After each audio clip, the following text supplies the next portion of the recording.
అవునమ్మా, నీకోసం నీ ఆచూకీ కోసం అబ్బులు తన మనుషులతో దేశమంతా గాలిస్తున్నాడు. అతనికి నీ వివరాలు తెలియకూడదన్న ఉద్దేశంతో మీ ఇద్దరం స్టూడియో మూసేసి రోజుకు ఊరు తిరుగుతున్నాం. నువ్వు ఎలా ఉన్నావు ఒకసారి చూసి వెళదామని మనసాపుకోలేక ఇక్కడికి వచ్చాం. నువ్వు ఇక్కడ ఉండటమే క్షేమం వైదేహి. నిన్ను కళ్ళలో పెట్టుకుని కాపాడే అన్నపూర్ణమ్మ, గుండెబలంతో అండగా నిలబడే బాలరాజు నీకు తోడుగా ఉన్నంత కాలం నీకే ప్రమాదం రాదమ్మా. తెగిన గాలిపటం గాలి గోపురానికి తగులుకున్నంత మాత్రాన అదే తన స్థానం అనుకోవడం పొరపాటు. ఎప్పటికైనా నేల రాలక తప్పదు. అందరి ముందు నటిస్తూ మోసం చేస్తూ అబద్ధంలో బ్రతుకుతూ అనుక్షణం నరకం అనుభవించే కంటే ఆ రాక్షసుడికి బలైపోవడం మంచిది.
వైదేహి, ఎవరు వాళ్ళు?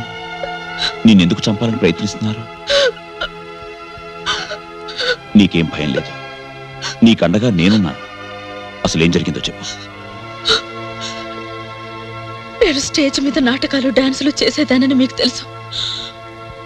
ఒకరోజు నేను ప్రోగ్రాం ఇస్తుండగా బాబు గారు, మా అన్నగారు నీలకంఠమూర్తి, అబ్బులు గారు పెద్ద వ్యాపారవేత్త, గవర్నమెంట్ లో బోలెడంత పలుకుబడి. నమస్కారం బాబు. బాబు గారు, నిన్నటి వరకు రంగస్థలం మీద పెద్ద పేరు పొందిన కళాకారుడు ప్రస్తుతం పోషణ లేక, గతాన్ని మర్చిపోలేక తాగుడుకు బానిసే బతుకుతున్నాడు. తన సంపాదన లేకపోవటం వల్ల గత్యంతరం లేక వైదేహి డ్యాన్స్ ప్రోగ్రాంలు ఇస్తూ తండ్రిని పోషిస్తుంది. అవును బాబు, వైదేహి చాలా మంచి పిల్ల. తమను మా అన్నగారికి ప్రభుత్వం తరఫు నుంచి ఏదైనా సహాయం అందజేయగలిగితే మేము వైదేహిని ఇంటిదాన్ని చేయడానికి ప్రయత్నిస్తాం బాబు. రామ,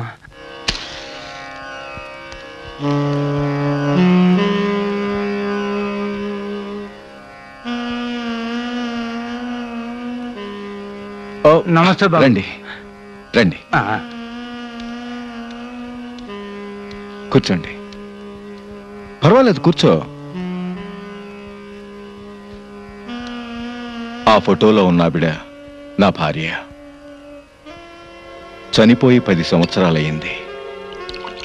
మనుషులు పోయినా వాళ్ళు మన మనసులో నుంచి పోరుగా. అందుకే ఆ బాధను మర్చిపోవటానికి అప్పుడప్పుడు ఇలా తీసుకో శ్రీకంఠమూర్తి,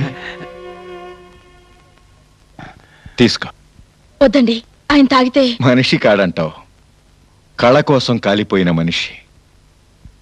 ఆ కళ ఎలాగూ తన కడుపు నింపలేదు, కనీసం దీంతోనైనా నింపుకొని. పర్వాలేదు, తీసుకో మూర్తి.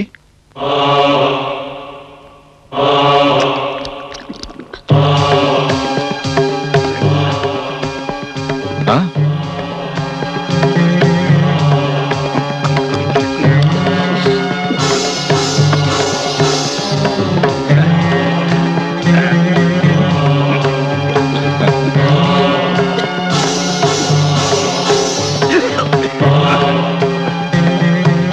ఛాన్స్ బాబు, ఛాన్స్ బాబు. బాబు బాబు, నా బిడ్డ అప్సరత సుగుణాలు రాసి దానికి ఎంతో గొప్ప సంబంధం తెచ్చి పెళ్లి చేయాల్సింది పోయి దాని చేత బజార్లో డాన్సులు నేర్పించి గొంతు తడుపుకుంటున్న యాదవుని బాబు, బేవర్సి యాదవుని బాబు. నా బిడ్డని మీరే కాపాడాలి బాబు. అరే, నా బిడ్డని మీరే ఆదుకోవాలి. మూర్తి, నీకంటే నా చిన్నవాడిని. బిడ్డని మీరే ఆదుకోవాలి. పోయి ఇలాంటి తాగుబోతు కడుపును పుట్టానేమిటా అని బాధపడుతున్నావా? పూర్ ఫెలో, ఏం చేస్తాం పాపం.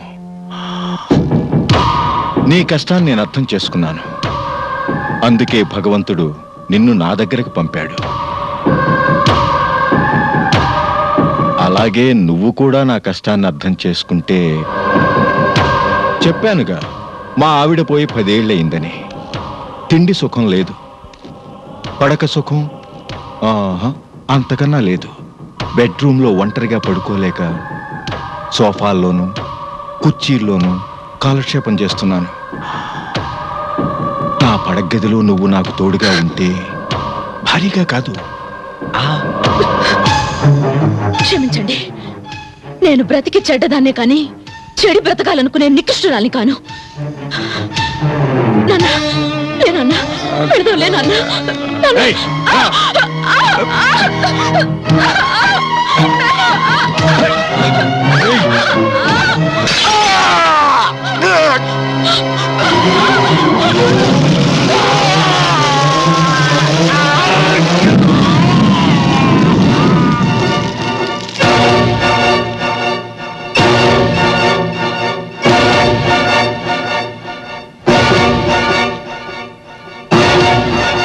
ఆప్తుడిలా ఆదుకున్న మీకు జరిగిన విషయం చెప్పకుండా దాచాను.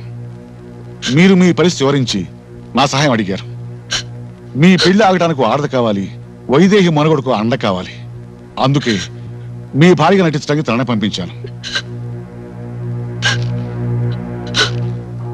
వైదేహి, నిన్ను నన్ను ఈ మనుషులు కాదు కదా, ఆ దేవుడు కూడా వేరు చేయలేడు. ఈ జన్మకే కాదు, జన్మ జన్మలకి నువ్వే నా భార్యవే.